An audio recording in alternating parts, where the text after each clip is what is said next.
Hi everyone! Today I will show you how I make curls without a curling iron.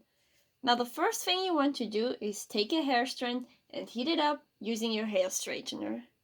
Now ideally you use a glove so that your hands don't get burned, but my hands are immune to heat at this point, so Then you take a rod.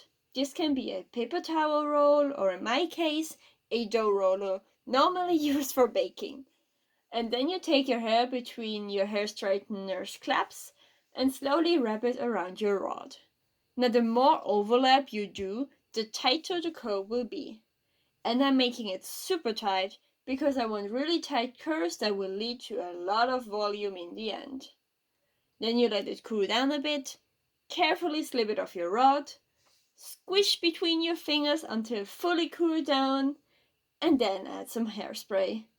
After that, you can slowly let it fall down. And this is how the tight curls look. Now I did want it to be more wavy and less curly for this wig in particular, so I took the strand with my hands and kind of pushed it apart with my fingers just to loosen it up a bit and get it more bouncy and in the end more fluffy. And then I went in with my hairbrush. I just brushed through the curl once or twice until I was happy with the overall look.